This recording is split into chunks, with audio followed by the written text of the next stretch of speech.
नमस्कार, welcome to वर्मास kitchen. आज मैं आपके लिए एक नई रेसिपी लेकर आई हूँ। गेहूं के आटे से बनाए जाने वाले मलाई मोदक। अभी गणेश उत्सव चल रहा है और गणपति बापा को तो हम लोग मोदक का ही भोग चढ़ाते हैं। तो चलिए आज शुरू करते हैं मलाई मोदक बनाना। चलिए देखते हैं हमें इसमें क्या क्या इंग्रेडिएंट्स चाहिए। चलिए शुरू करते हैं मलाई मोदक बनाना। इसके लिए मैंने यहाँ पे कढ़ाई ले लिया है और कढ़ाई को मैंने गर्म कर लिया है। अब इस कढ़ाई में हमें 4 चम्मच घी डाल ले लेना है। 4 चम्मच घी ले लिया। अब मैं इसे गर्म होने दूंगी अच्छे से। देखिए घी गर्म हो चुका है। अब हमें 1 कप आटा ले लेना है और इसे घी में डाल देना है। इसे रोस्ट करना है। ये आटा जो है ये 150 ग्राम तक होगा। अच्छी तरीके से मिक्स करते हुए चला लेना है इसे। फ्लेम लो टू मीडियम रहेगा।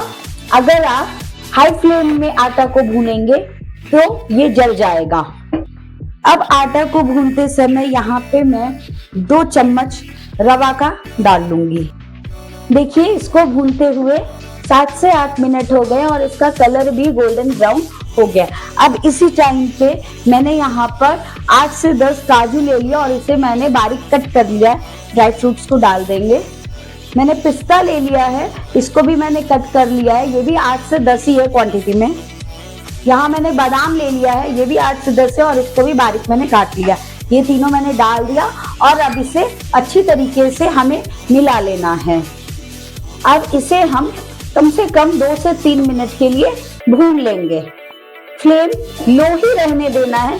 अगर आप फ्लेम हाई करेंगे तो ये सारे जल जाएंगे, इसलिए हमें फ्लेम को स्लो ही रहने देना है। 2 से 3 मिनट के लिए मैंने इसे भून लिया ड्राई फ्रूट्स के साथ। अब यहाँ पे मैंने 1 चम्मच खसखस ले लिया है, ये मैं इसमें डाल दूंगी। और यहाँ पे मैंने 4 चम्मच नारियल का बूरा ले लिया है, इसको मैं डाल दूंगी और अच्छी तरीके से इसे मिक्स करके चला लूंगी। अगर आपके पास खसखस अवेलेबल नहीं है तो आप इसे स्किप भी कर सकते हो। It's totally optional. देखिए जितना भी मैंने इंग्रेडिएंट डाला था सभी कुछ अच्छी तरीके से भून चुका है। इसका कलर भी चेंज हो गया और इससे बहुत अच्छी खुशबू आ रही है। अभी हमें यहाँ पे मलाई मिलाना है। ये देखिए मैंने ताजा मलाई निकाल कर रखा था दूध से और इसे मैंने फ्रिज में रख दिया था और ये अच्छी तरीके से जम गया है। अब मैं इस मलाई को इसमें डाल दूंगी कढ़ाई में। देखिए मैंने डाल दिया मलाई और इसको अब अच्छी तरीके से हम लोग चलाकर मिक्स कर लेंगे। अगर आपके पास मलाई नहीं है तो आप दूध भी डाल सकते हैं, लेकिन दूध को आपको बॉईल करके बिल्कुल आधा कर लेना है और फिर आप उस दूध को डालिए। अच्छी तरीके से मिला लेना। देखिए इसको मैंने अच्छी तरीके से चला लिया था, अच्छी तरीके से भून लिया। इसका पूरी तरीके से कलर चेंज हो चुका है और जो मैंने घी डाला था वो घी भी अब छोड़ने लगा है। तो ये अब फाइनली अच्छी तरीके से भून गया है। अब मैं इसे दूसरे एक थाली में ट्रांसफर कर लूंगी।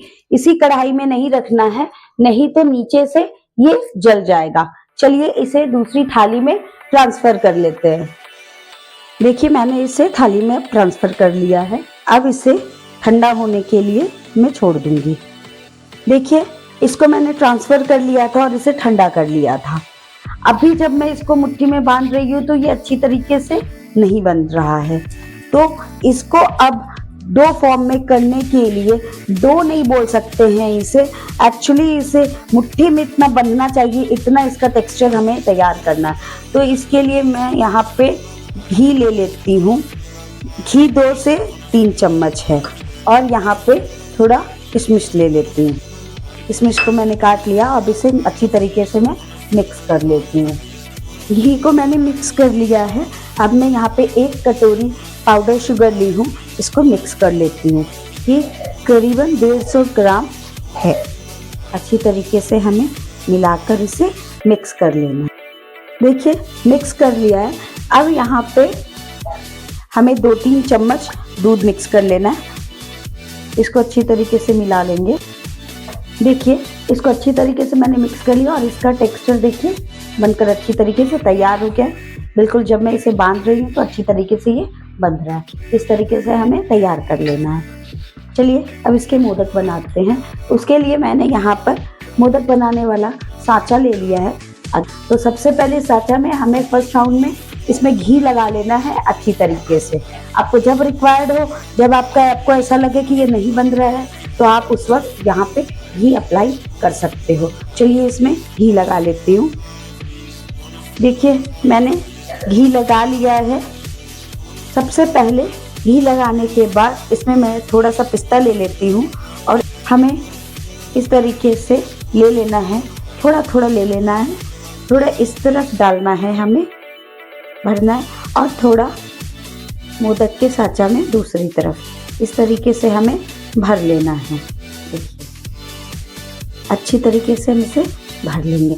इसके बाद इसे अच्छी तरीके से प्रेस कर लेना है, तो जितना एक्स्ट्रा मटेरियल है वो बाहर निकल जाएगा मोदक से। इसको अच्छी तरीके से प्रेस करके साइड से निकाल देना है। देखिए अभी इसको अच्छे से साइड से निकालने के बाद पीछे से इसको अच्छी तरीके से दबा देंगे ताकि इसका शेप अच्छा आ जाए। चलिए अब इसे ओपन कर लेते हैं। चलिए देखिए ये कितनी अच्छी तरीके से ये निकल गया और इसका शेप भी कितना अच्छा आया और ये नीचे से भी बिल्कुल शेप में है। चलिए अब इसे एक प्लेट में रखते जाते। इसी तरीके से हमें सारे मोदक बना लेना और ये टोटली ऑप्शनल है। अगर आपको साइड में पिस्ता से गार्निश नहीं करना है तो आप मत कीजिए, या फिर आपको दूसरा ड्राई फ्रूट इसमें डालना है तो आप दूसरा ड्राई फ्रूट डाल लीजिए, बादाम डाल सकते हैं। सेम अब इसी तरीके से हमें भर भर के सारे मोदक रेडी कर लेना है। चलिए इसे दबाते हैं। ये देखिए जितना एक्स्ट्रा है वो बाहर आ रहा है, ये देखिए, और नीचे से अच्छी तरीके से प्रेस कर लेना है ताकि इसमें अच्छा सा शेप आ जाए। चलिए इसी तरीके से मैं सारे मोदक प्रिपेयर कर लेती। देखिए सेकेंड वन भी चलिए प्रिपेयर करती हूँ सारे मोदक। देखिए मैंने सारे ये मोदक बनाकर तैयार कर लिए हैं। ये देखिए किस तरीके से सारे अच्छे शेप में बनकर तैयार हुए हैं। अगर आपको मेरी ये रेसिपी पसंद आई है तो आप एक बार घर पर बनाकर ट्राई कीजिए। वैसे भी अभी गणेश उत्सव चल रहा है और गणपति बापा को तो मोदक का ही भोग लगाते हैं, तो आप घर पर बनाइए, ट्राई कीजिए और खाकर देखिए। चलिए अगर आपको मेरी रेसिपी पसंद आई तो आप लाइक एंड सब्सक्राइब कीजिए और बेल बटन को प्रेस कीजिए ताकि मैं जो भी रेसिपी बनाऊं उसका नोटिफिकेशन आप तक पहुंच जाए। चलिए मिलते हैं नेक्स्ट वीडियो में, तब तक के लिए राधे राधे दोस्तों।